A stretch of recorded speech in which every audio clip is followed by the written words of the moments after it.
Nobody's going to get into seminary or formation without having gone through a psychological evaluation. So that's a huge shift. Choosing the next generation of Catholic priests to lead the church, we take a look at current seminary formation designed to both select the most suited for the priesthood as well as to guard against candidates who could be capable of abusive behavior. This is an opportunity to highlight the church's teachings on the priority of the family and to actually talk about the economy. The midterm elections are upon us, and with that, the U.S. bishops outline their priorities for the next Congress. We'll share the bishop's guidance to Washington lawmakers. People need us here more than in my home country. They need a spiritual guide here. Christianity in the Muslim world. We travel to the Middle East to learn about a growing Christian population there, as Pope Francis this week makes another trip to the region to continue interreligious dialogue. EWTN News In Depth starts now.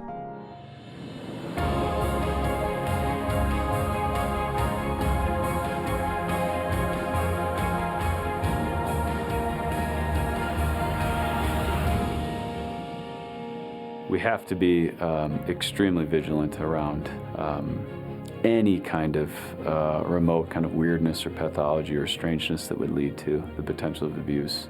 Selecting the right men to serve the Catholic Church in America. As we approach National Vocations Awareness Week, EWTN News In Depth takes a deep dive into modern seminary formation, acknowledging the challenges and trust deficits created by the clergy sex abuse scandal. This year marks 20 years since reports of clergy sex abuse against minors first rocked the Catholic Church in America. That's when the Boston Globe published an investigation that led to the criminal prosecutions and convictions of 5 priests who were all sentenced to prison. What had first looked like a few isolated cases became a global crisis for the Catholic Church. The spotlight eventually revealed a pattern of abuse and cover-ups in dioceses around the U.S. and elsewhere that are still reverberating in the news today. Just last week, these stories broke, involving abuse cases from decades ago. The Diocese of Buffalo, New York, agreed to government oversight of its operations in coordination with church leaders themselves. This resolves a lawsuit that accused the church and 2 former bishops of a years-long cover-up, blocking a Vatican abuse investigation and allowing accused priests to either retire or go on medical leave. In the first agreement of its kind in the state of New York, priests who have been credibly accused of abuse will be assigned an independent monitor to make sure they comply with strict protocols the diocese has put in place to protect vulnerable people from abuse. Also last week, the Michigan Attorney General released the first of 7 reports on sexual abuse allegations in the state. The report compiles allegations from multiple sources, focusing on 44 priests in the Marquette Diocese dating back to the 1940s. The diocese worked with the AG's office to provide information. Most of the priests are now deceased, and the report does not determine the credibility of the allegations. The Bishop of Marquette expressed his regret to anyone who was abused and said the work to stamp out abuse must continue. Since the first abuse story broke 20 years ago, the Catholic Church has taken many steps to address the crisis. In 2002, the U.S. Conference of Catholic Bishops installed the Charter for the Protection of Children and Young People and launched a nationwide training program that has been a model for other denominations. Another part of the solution has been to more closely scrutinize men preparing for the priesthood during their seminary formation. An important part of that includes psychological evaluations, as Mark Irons reports. The vetting process for a seminary application is pretty extensive. In the seminary, formal training for a life committed to Christ and the Catholic Church begins. As Vice Rector of St. John Vianney Seminary in Denver, Colorado, Father John Nepple works with a team to make sure the right men are becoming priests. There's some formators, myself, psychologists, and we're working together to make an assessment of the man, of a candidate. Pope Francis provides guidance to those in charge of the formation of men being considered for the clergy. He says, When discerning whether or not a person can embark on a vocational journey, it is necessary to scrutinize and evaluate him in an integral way, to consider his way of experiencing affections, relationships, spaces, roles, responsibilities, as well as his frailties, fears, and imbalances. In the last 20 years, I think there's been a deep ability to integrate the psychological sciences into priestly formation in a deeper way. Emily Cash, a licensed psychologist with the St. Luke Institute, a Catholic mental health center that works with priests, agrees. If a man wants to study for the priesthood, for starters, a psychological evaluation is mandatory. That's in place in a way that maybe 20, 30, 40 years ago, it was encouraged, but it wasn't mandatory. So that's a huge shift in saying you absolutely have to do this. That's part of the process. Cash says the shift in recognizing the importance of psychology within clergy formation was spurred on in part after the first major public reports of scandal came in 2002, involving older allegations and cover-up. The sexual abuse scandal was a real wake-up call for everyone. To investigate further, a groundbreaking study was carried out by the John Jay College of Criminal Justice. It took a closer look at the sexual abuse of minors by Catholic priests in the U.S. from 1950 to 2002. The report estimated around 4% of priests during that time frame had allegations of abuse, with most of the cases occurring in the 1970s. Further analysis showed a decline in abuse during the 1980s. Incident counts have remained low since. If you want to look at the last 20 years, the rates have plummeted even further. Deacon Stephen DiMartino works with Catholic religious communities around the country to ensure measures are in place to safeguard against sex abuse. Psychology is a tool that we use. It's something that can help us understand where a man or a woman is in their human formation. Psychology, a tool previously underused. In a follow-up study to the initial John Jay report, investigators found many accused priests began abusing at times of increased job stress, social isolation, and decreased contact with peers. The study said, quote, generally few structures such as psychological and professional counseling were readily available to assist them with the difficulties they experienced. Today, many allegations of clergy abuse involve incidents that occurred decades ago, but there have been exceptions. The Diocese of Cleveland told us there were no red flags raised during psychological screenings of Robert McWilliams. The former priest was criminally charged with sex abuse, and he took his own life in prison earlier this year. He carried out his crimes during and soon after he completed seminary studies in Cleveland, Ohio back in 2017. The Diocese of Cleveland told us McWilliams' crimes remind us all of the fallen nature of man, and highlight the reasons why the seminary takes screening as seriously as it does both during its admissions process and prior to ordination. In other seminaries, like the one in Denver, Colorado, we found an additional measure for evaluation and support. Seminaries are making mental health more of a priority. Here at St. John Vianney Theological Seminary, a Catholic psychologist is on staff full-time to provide counseling for future priests. That's 95% of what I do is counseling with these men. David Kovacs is the Director of Psychological Services at the seminary. He says beyond initial screenings of seminarians, it's important to have a psychologist available to accompany them throughout their years of formation.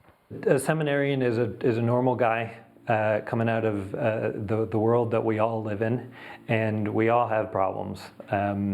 And we all need people to talk to. Modern psychology can remove God, faith, and a healthy understanding of human development from solutions. Kovacs is focused on addressing struggles seminarians may face, the same struggles anybody might face, through a holistic Catholic lens.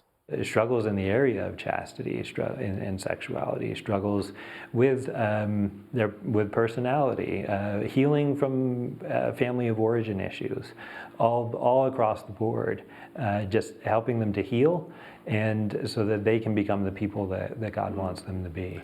Last year, the seminary in Cleveland hired a full-time psychologist and life coach involved in the formation of seminarians. But the diocese told EWTN News In Depth the role was not filled during the years Robert McWilliams was being formed. The Diocese of Cleveland said although the seminary did not have a full-time psychologist on staff during McWilliams' years in the seminary did provide ample spiritual and emotional support for seminarians. Support can be provided, still, some won't be fit for the job.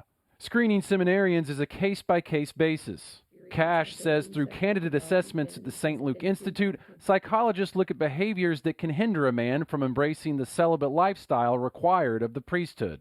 So folks that have a long history of acting out, either with anonymous sexual encounters or pornography, that's not a good fit for a celibate life. So we're having those very frank conversations around an individual's sexuality from the very beginning. Regarding clergy sex abuse of minors, both Cash and Kovacs say celibacy is not the cause, and neither is homosexuality.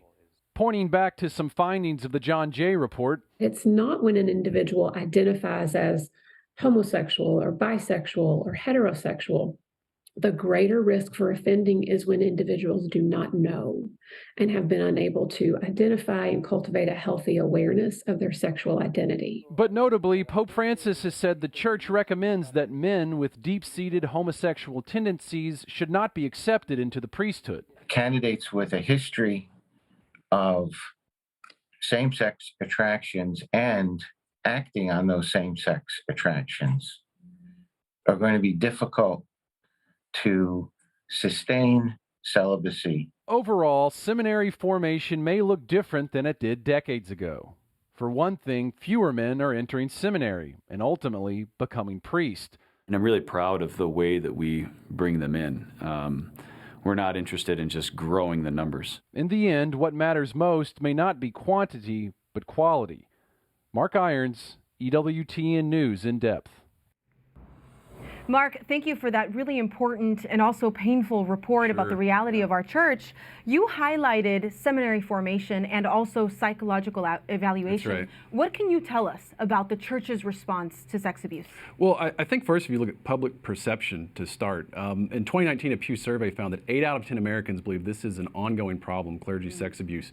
But when you look at allegations, many of them old, decades old, 10, 20, 30, 40, but often sometimes 50 years old. And the priest involved many times removed from ministry or in some cases have even died. So not exactly a current problem when you think about it in that way, about current allegations. But what we do know is the church has a zero tolerance policy. Any credible allegation against the priest and he is permanently removed from ministry. And that's interesting and also reflective of the state of the new generation of priests that are coming in.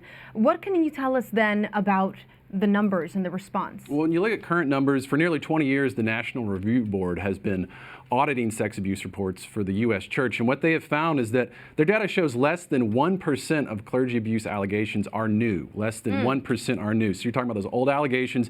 Each year, credible allegations are often in the single digits. So you're talking about over 99% of present-day priests without allegations to their name. Now, it's important to note, one case is too many, and victims could come forward in the years to come. But it does seem like Catholic seminaries, at least, are taking this seriously, not only with psychological services, but really in changing their whole formation process, Montse. One could assume that the screening is working. It seems to. Thank you so much, Mark. You got it. As Mark says, this emphasis on human formation is a critical focus in the modern seminary. We turn now to a leading proponent of this holistic approach. Father Keith Chilinsky is an expert on priestly formation and pastoral psychology. He became the rector of St. Charles Borromeo Seminary outside Philadelphia this past July. Father Keith, what's the history of formation in your seminary? Was there a moment of reform or change in the evaluation and training of potential priests? Yes, it's interesting to see over the decades, even just looking at the various documents on seminary formation, going back to Second Vatican Council in particular, and leading up to the most recent Ratio Fundamentalis in 2016, you can see more and more this understanding of a more holistic, synthetic approach to seminary formation. Instead of just checking some boxes of getting good grades or just being obedient and not getting noticed under the radar. That was an old mentality decades ago in the seminary. To see the integration of a good and healthy psychology in helping to synthesize all of the different, what we call dimensions of seminary formation. And was there any kind of pushback on these efforts to make changes? Not that I have experienced personally, but I would say, though, to give a little more context to seminary formation, sometimes it is slow to change because you form people as you were formed. So if you were formed in a certain way 40 years ago, that's going to be your framework. So sometimes it takes a long time for changes to really take place, to have a new perspective and a new understanding on seminary formation. But I think now what I've seen, both working in our seminary here, but also just encountering priests and formators from all over the country, is there really seems to be a growing consensus of what good, healthy formation looks like. Maybe it's so important to form the formators, right? Exactly, exactly. And candidates are not accepted for various reasons. This isn't the only one, but is the propensity for abuse a leading factor? For sure, yes. There's actually a document that the USCCB came out with several years ago. That's a guide for psychologists that are many examples of what we would call contraindications for their ability to enter formation. And of course, any illegal activity, of course, is an immediate rule out. But any kind of indications where there's unhealthy boundaries, where there's troubling sexual histories, plus looking at other psychological factors, personality disorders, things like that would preclude someone from being accepted. Is secularism in the culture, or those nuances and the way that the new generations, what they're being exposed to now, and the new movements that we're seeing, does that affect the classes coming in? It certainly is a challenge, and you see, I see two trends. There's a growing trend of seminarians who are coming out of more intentional Christian communities, like whether it's homeschool, co-ops, or things of that nature, where they are being formed very well because the families are intentionally trying to protect their children from some of the damaging effects of today's culture. However, other seminarians who are not necessarily formed in that kind of environment, you see miraculous workings of God's grace, that even in the midst of such troubling circumstances, how God is forming and calling them. But on the same time, I do see the wisdom in the new ratio and the new program for priestly formation that's just been officially published by the USCCB, talking about what's needed. It's called a propedeutic stage. And this is a stage of really, it's kind of filling in the holes, filling in maybe what was missed in their formation in high school, or just in their culture in general, that they need to this extra sort of assistance, if you will, to be really ready to enter into the deeper philosophical and theological studies and the deeper aspects of formation in general. So then, is there a difference between the new classes of seminarians coming in? Are they better formed and healthier, or are you seeing something else?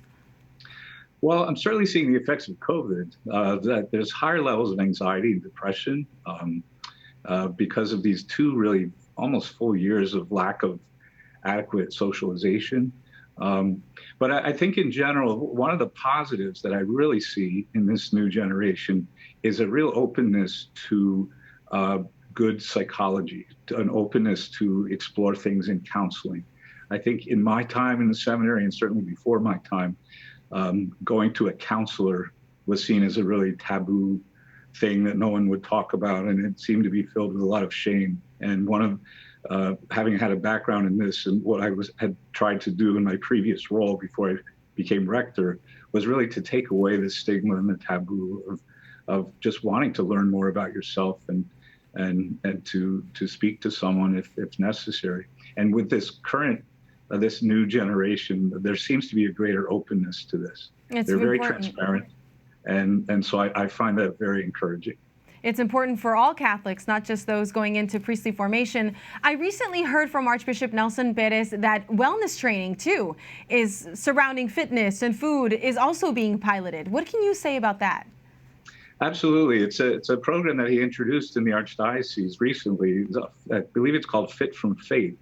And it's instead of, it's looking more at the physical health aspect of our human formation, and to see how can I somehow incorporate my spirituality, my relationship with Christ as a motivator, as a means of really treating my body as a temple. And so he's brought an expert in that area to consult with members in the diocese, and is available for seminarians as well. And I think it's a very interesting and I think a very good approach to physical health. Absolutely. Our priests are also our warriors in defending Mother Church. Yes, absolutely. Thank you so much, Father Chilinsky, for joining us today. You're most welcome. Thank you very much. We'll continue our exploration of seminary formation next week with a look at an innovative program in North Carolina as we mark National Vocations Awareness Week. We'll also talk to women religious. While overall numbers have declined, the newest generation of nuns brings an intense zeal that's contagious. Join us for our Vocations Awareness coverage next week. We turn now to another important happening next week, a little thing called the midterm elections. Some thoughts about what's important in this election before you cast your vote. EWTN News In Depth will be right back. I'm very grateful for the bishops for kind of not making this a left-right issue, and for saying, okay, what kind of politics do we need? What kind of legislation do we need? What does the Catholic Church have to say to politicians elected next week to serve as our senators and representatives? That report ahead. There is an openness with some, and there is not such an openness, or I think there's a curiosity, but maybe an awareness, a social awareness that maybe shouldn't speak out, shouldn't ask questions. And later, an American teaching humanities and culture at a university in the Middle East tells us about living Catholic in a Muslim world, a view of Christianity in the minority, when EWTN News In Depth returns.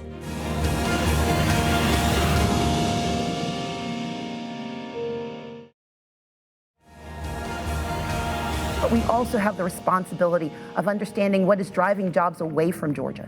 Under this governor, we've lost $150 million in investment. Music Midtown pulled out. We lost the MLB game. We know that the entertainment industry is thinking about leaving Georgia because of the abortion ban that is driving women away. Americans are hurting right now because of a disastrous policy agenda by Joe Biden and the Democrats that have complete control in Washington, D.C. Thankfully in Georgia, because we were open even when Ms. Abrams didn't want us to be, our economy has been incredibly resilient.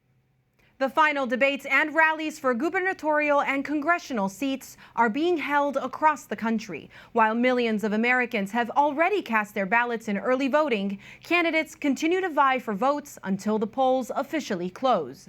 Welcome back to EWTN News In Depth. The 2022 midterm elections could greatly change the direction of our country.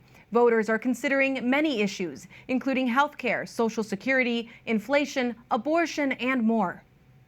According to the EWTN Real Clear Opinion research poll taken in September, 34% of Catholic voters said inflation was the most important issue facing the nation, followed by 19% that said economy and jobs were the main issue. U.S. Catholic bishops have reached out directly to lawmakers on Capitol Hill, expressing their thoughts about issues they think should be at the forefront when the next Congress is seated in January. Reporter Roselle Regis explains. The U.S. Conference of Catholic Bishops chairmen have a message to the forthcoming Congress, place a high priority on policies that promote a culture of life in a post-Roe nation. This comes ahead of the 2022 midterm elections that will decide the 118th Congress that will convene next year. In the letter to lawmakers, the bishops wrote, "We encourage a society in which the legal protection of human life is accompanied by profound care of mothers and their children, with both material resources and personal accompaniment so that no woman ever feels forced to choose between her future and the life of her child." How do we produce an economy that incentivizes marriage and incentivizes having children? And the bishops have tried to answer that. Chad Pecknold, professor of theology at the Catholic University of America, says throughout history, bishops have always reached out to leaders, and this is no different. The 6-page letter includes a list of policy recommendations to consider, including labor protections for pregnant and nursing women, support for pregnancy resource centers, the child tax credit, parental leave policies, and affordable health care and child care. The letter was signed by Archbishop Paul Coakley of Oklahoma City, Archbishop William Lowry of Baltimore, Archbishop Salvatore Cordileone of San Francisco, and Auxiliary Bishops Mario Dorsonville of Washington. I think the bishops put the emphasis on exactly the right things, a family policy that's good for the unborn child, that makes abortion unthinkable, and that really strengthens the American family. Along with calling for radical solidarity with mothers, babies, and families, the bishops also touched on immigration, saying we, as a nation, cannot accept policies that unjustly exclude newcomers, especially when we continue to rely on and collectively benefit from their labors. They also mentioned the economy, reminding Congress that the Church's bedrock principle is that the economy must always be ordered to support the family. The Catholic leaders also stressed that bipartisan collaboration is essential, stating goals like these cannot be achieved by individual efforts alone and will necessarily require collaborative work on the part of our government leaders. Pecknell believes Catholics as a whole should be more engaged. A letter alone is not going to be effective. I think what we need Catholics to get out and vote. We need Catholics to vote along the priorities of family policy that the bishops have laid out. We need Catholics themselves to write letters which echo the points around family policy. So we need a kind of concerted effort as a church to shape American politics and to shape American politics to be closer to heaven. At the end of the letter, the bishops say they look forward to working with members of Congress to advance new legislation that will emphasize the Church's vision for a life-affirming society. We stand ready to work with you to bring forward solutions in light of these aspirations and encourage long-term and ongoing dialogue on how the policies and laws of our country can be improved to support all children and families. Rosal Regis, EWTN News in Depth.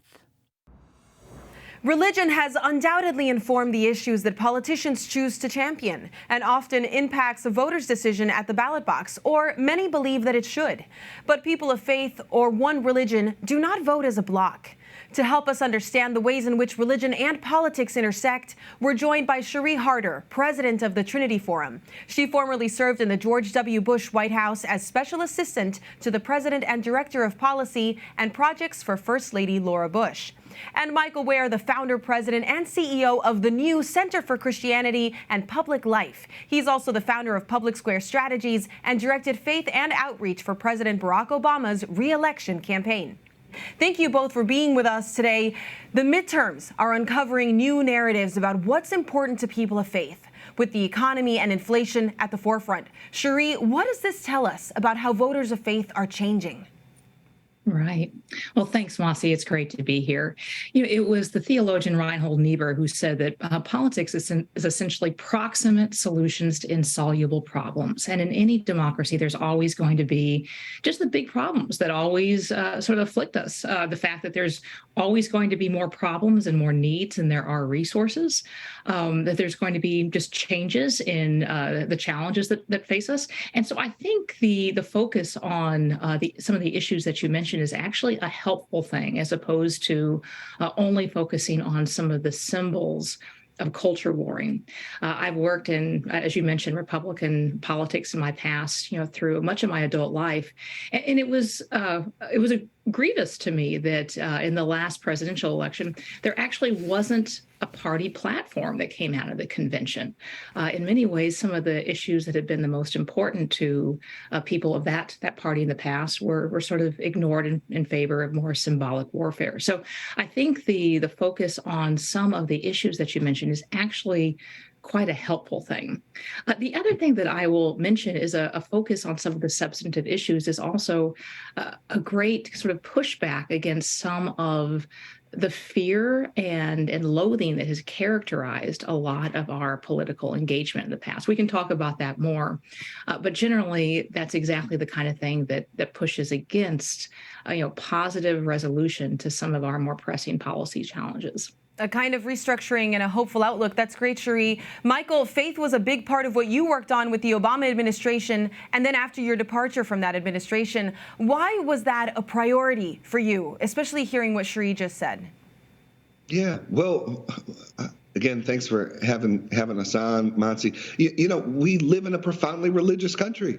We live in a diverse country, a country where of folks of religious belief and those who don't believe, but 70% or so of Americans believe in God. About 40% of Americans say that religion influences their daily decision making.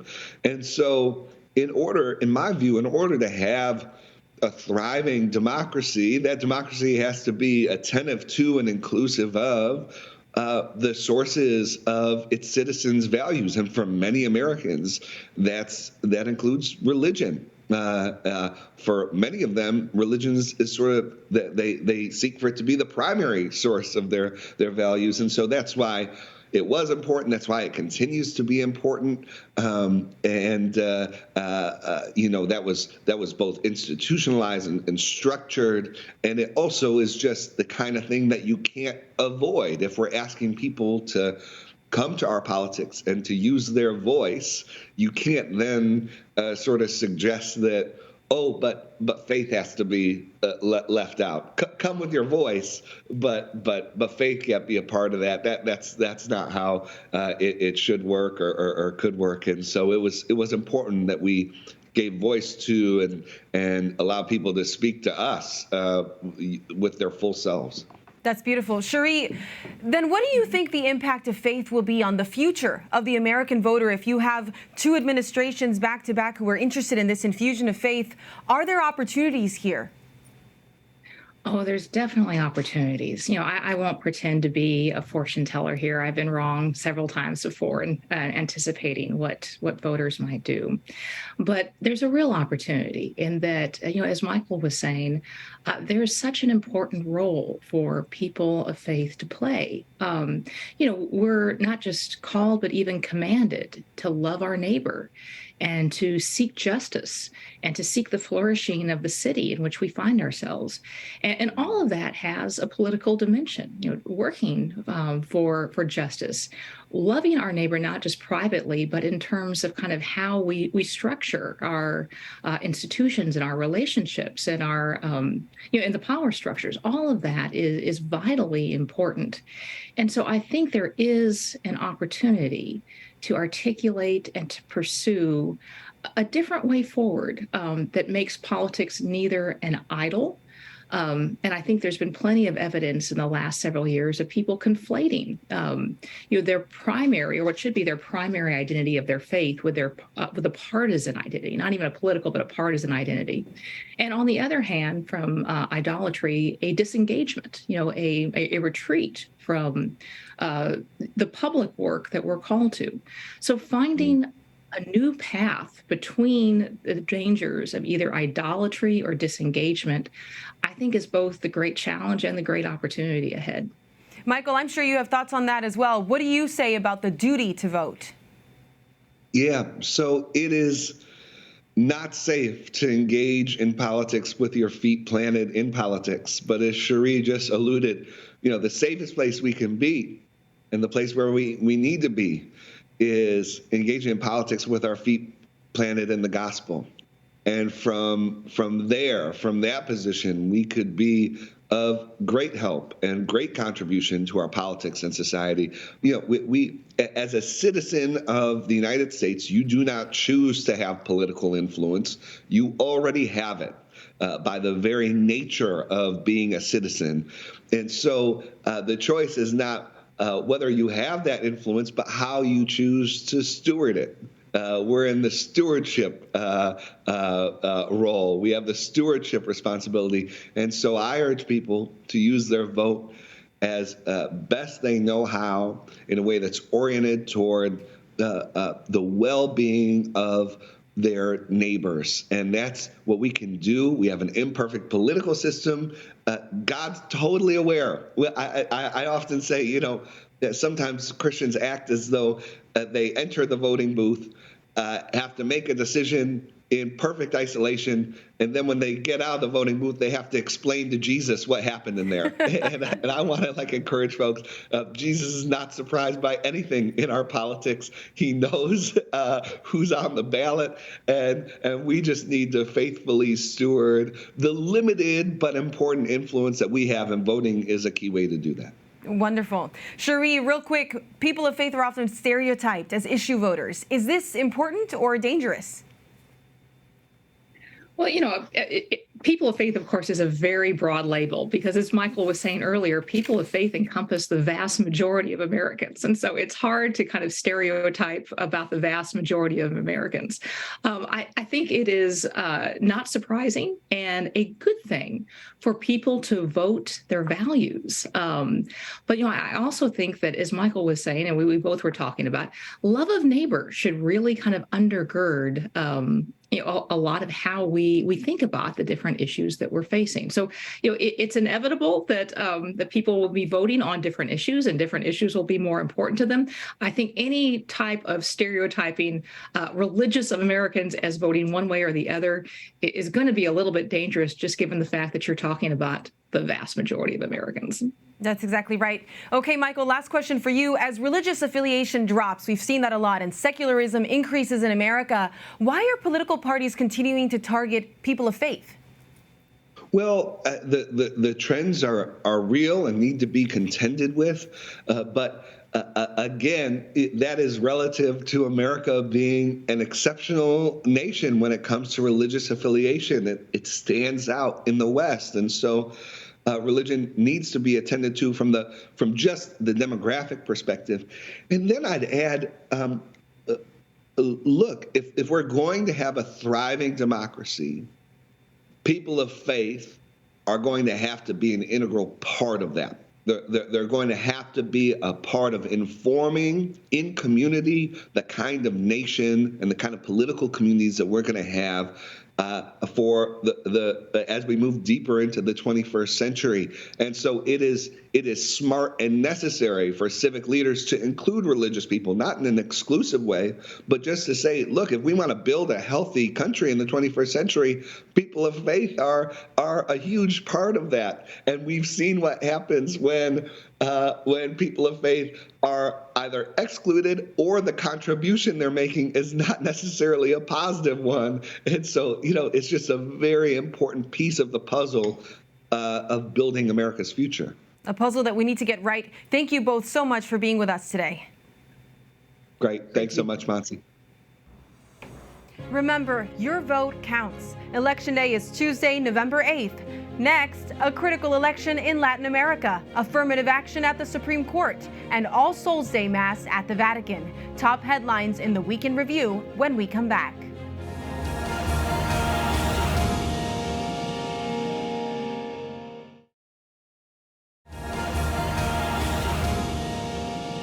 A pivotal election in Latin America tops the Week in Review.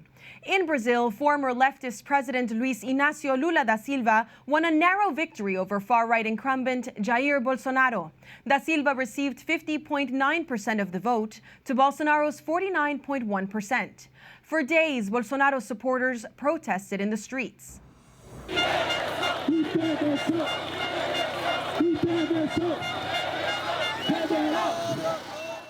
Many in this crowd say the election was stolen. Protesting truckers blocked some of the main highways for days. There were fears that the authoritarian-leaning Bolsonaro would contest the election results. In fact, it took 2 days for him to address the nation, during which he did not concede defeat. However, he has allowed the transition to begin to the next government.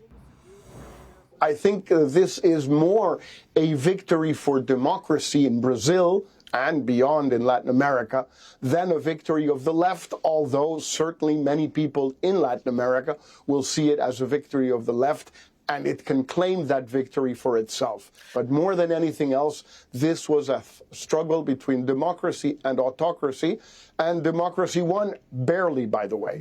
President-elect Da Silva's transition team is now in Brazil's capital, working on the transition of power as the protests by Bolsonaro supporters dwindle.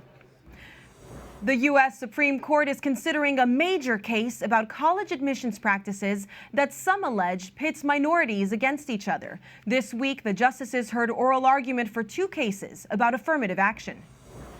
Both cases, one directed at Harvard and one at the University of North Carolina, are challenged by the group Students for Fair Admissions. They argue that these universities discriminate against Asian American applicants and hold them to a higher standard than their Black and Latino peers.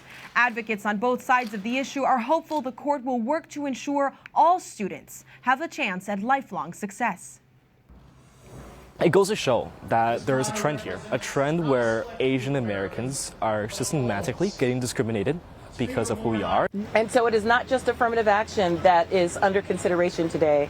It is the trajectory of our future as a democracy, and whether we will be one that is multicultural, multiracial, inclusive, and a beacon of what a diverse society can look like and how we can function and succeed in a global marketplace.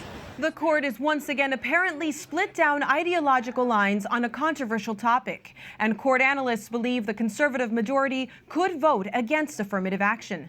A decision against affirmative action would overturn a decades-old precedent for race in college admissions and could change the way hundreds of American colleges review applicants.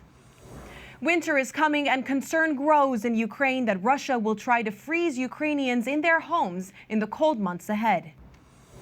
Russian forces continue to target Ukraine's infrastructure with missile strikes. 3 weeks of attacks against the country's electrical network has caused widespread power outages and water shortages. In the nation's capital, Kyiv, long lines of people waited to fill up water bottles at the few spigots that were working. Cities that apparently cannot be captured by the military are being terrorized by utility disruptions. A missile flew over our house. I went to the balcony and saw the second missile and a drone, she says. Both were flying in the direction of the power plant. It's so scary when you see it. And for the first time since the start of the war, 4 of Kyiv's biggest hospitals were left without running water earlier this week, leaving medical staff scrambling to help their patients. Though the water was later restored, Ukraine expects its critical infrastructure will continue to take a beating as the war grinds into the winter season. More than 400 people dead in October from preventable crowd-related disasters in Asia. South Korea mourns the 156 victims, mostly young adults, who were crushed in a crowd at one of Seoul's most popular nightlife districts. 100,000 people clogged the narrow alleys of the district to celebrate Halloween. Witnesses and survivors found themselves unable to breathe in the crush. The Korean government accepted responsibility for failing to prevent and control the crowd. 이번 사고를 지켜보면서 I feel a heavy responsibility for the disaster as the head of one of the related government offices to the people who must have been shocked while watching the accident. I feel an infinite responsibility for public safety once again through this accident, and we will do our best to prevent such a tragic event from happening again. Most of the victims were in their 20s. Residents laid out flowers in memory of the victims at the site of the accident. 6 people now face criminal charges for a stadium crush in Indonesia, including 3 officers who used tear gas on soccer fans. The tear gas triggered a deadly stampede as people rushed to exit gates that were either locked or blocked by police. More than 130 fans died in the chaos. Authorities say the stadium failed to have a proper operating certificate and that the use of tear gas was the main cause of the tragedy. And to India, where officials continue to investigate the collapse of a century-old bridge that left at least 135 dead. More than 200 people stood on the bridge at the time of the collapse. Video shows the suspension bridge shaking before snapping and sending dozens of people into the water. An appliance manufacturing company performed maintenance on the bridge just a week before it collapsed and said it would not need any major work for a decade. 9 people with the company have been arrested for the tragedy. This week, the church celebrated All Souls Day, following the Holy Day of Obligation on All Saints' Day, to remember all of our brothers and sisters in Christ who have passed away.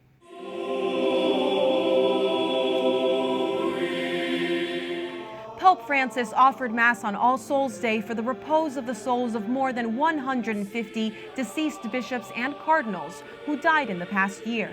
In his homily, the Holy Father said that Jesus' gospel teaching in the book of Matthew on feeding the poor, clothing the naked, caring for the sick and those in prison serves as a roadmap for the faithful to prepare for death and the final judgment. The Pope's All Souls Day Mass was Wednesday, and on Thursday, he resumed his busy travel schedule, this time with a trip to Bahrain. Most of the people, they think there are no Christians here in this area. And I have always to say, there's a very, very intense Christian presence. Christianity and Catholicism in the Middle East. As the Pope continues interreligious discussions between East and West, we take a look at how Christianity is maintaining a foothold there. And archaeologists make an astounding discovery, shedding light on early Christianity along the shores of the Persian Gulf.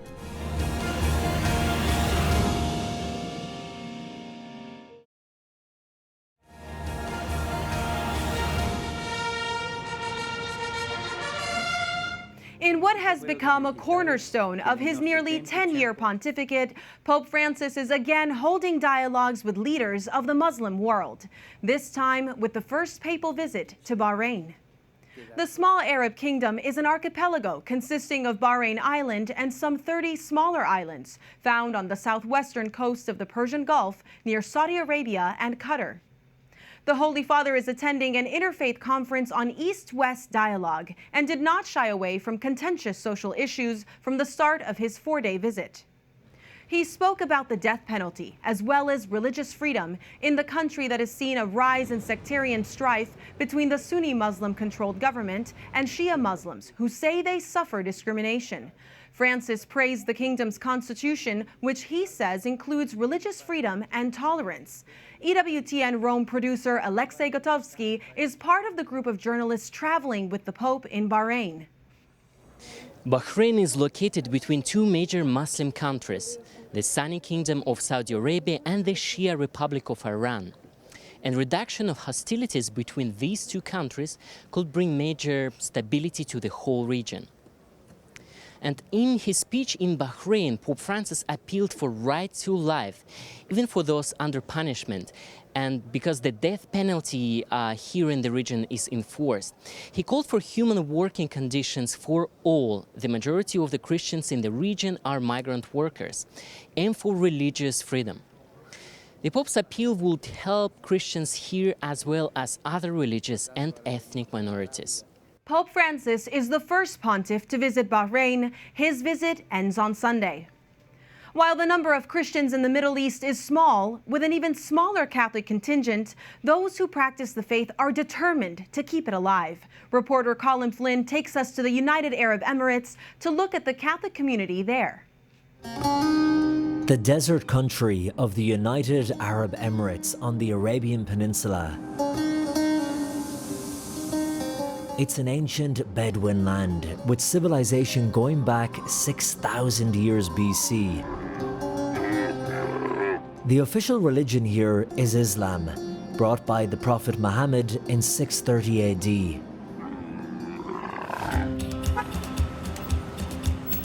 Fast forward to today, and incredible cities of glass and steel have risen up from the desert sand to the sky. Today, 9.2 million people live here. Catholics make up 11% of that population. Most of them are foreign migrant workers, the laborers who have built these incredible cities.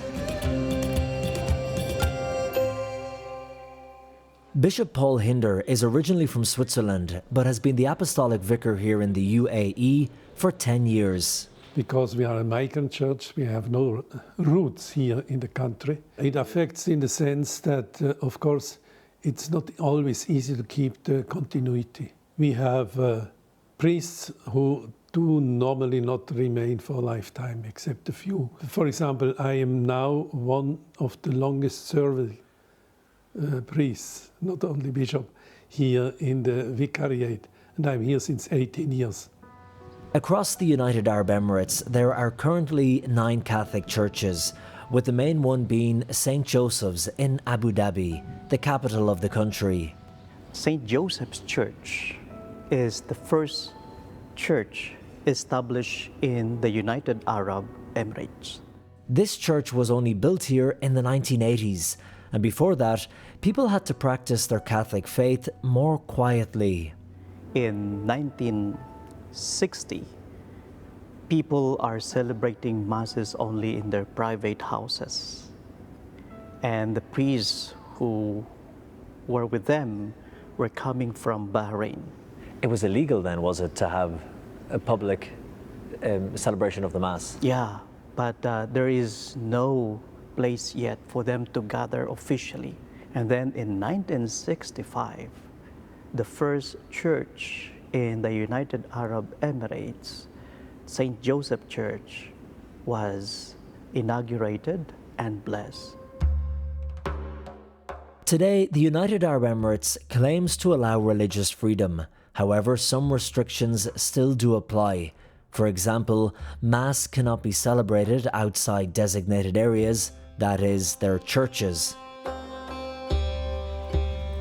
Sandra Alexander is an assistant professor of humanities at the American University in Dubai, teaching world cultures, philosophy, and ethics. There are limitations on proselytizing, on sharing the faith kind of openly and publicly here. But for example, in my classrooms, when we talk about and read St. Thomas Aquinas together, I feel I'm able to speak the truth about my faith while at the same time just give information and perspective to my students. Once we accept these limits, we can do quite a lot.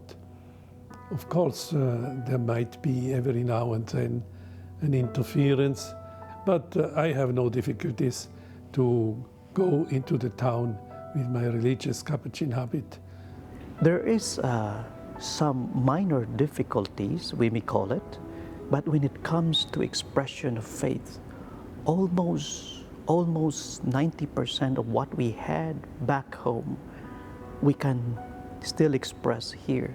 Expression of faith may be tolerated, but expression of opinion is harder to exercise if that opinion is critical of the government. For example, the treatment of migrant workers who often work in the sweltering heat for long hours and for very little pay. Such injustices the Church would be quick to call out in other parts of the world.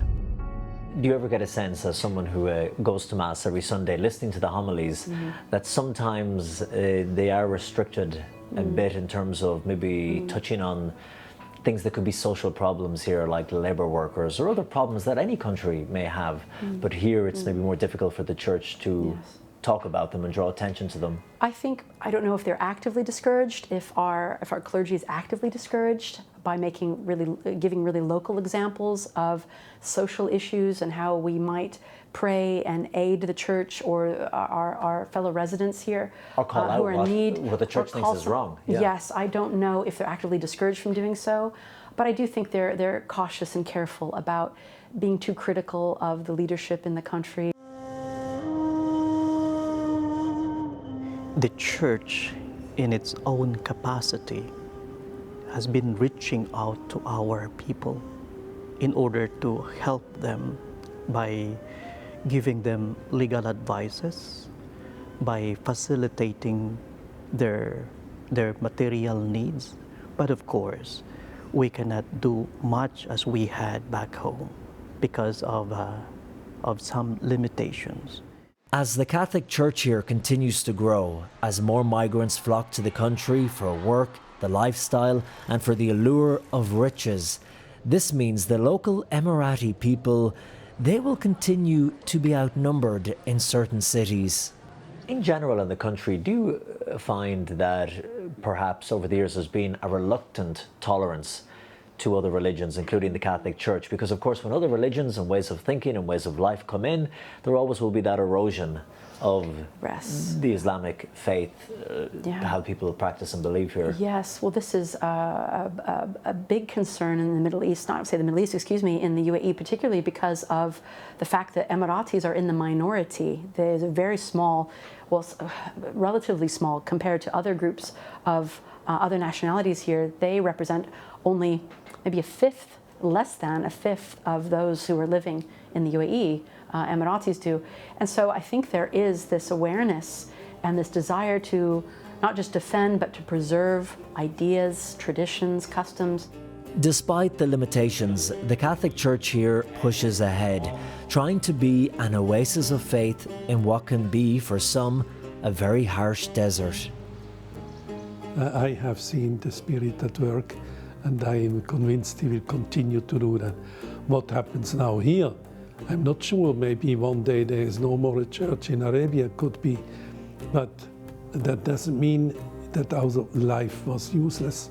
I think we fulfill our mission right now, and the rest, let it be to the one who is the Lord of the Church. In the United Arab Emirates, Colm Flynn, EWTN News in Depth. And a remarkable Christian discovery in the UAE. Archaeologists say they found a monastery that possibly predates the spread of Islam across the Arabian Peninsula.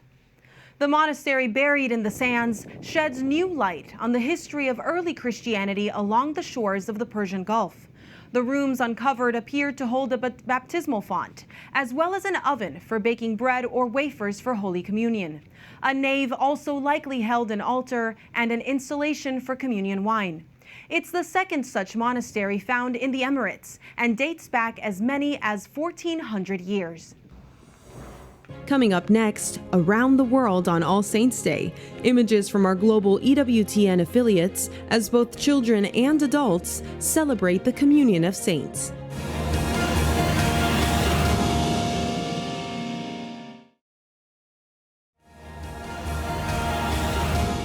During the first week of November, Catholics celebrate two feasts that honor our faithful departed, All Saints' Day and All Souls' Day. The Universal Church celebrates in many ways, from an ofrenda for the unborn in Mexico to a saint parade in the Philippines. With the help of our EWTN offices round the globe, we show some of these traditions in our Images of the Week.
And that's our program for today. I'm Montse Alvarado. Remember, your vote matters. Next week, an analysis of midterm election results and what they mean for issues important to your Catholic life. Hope to see you then.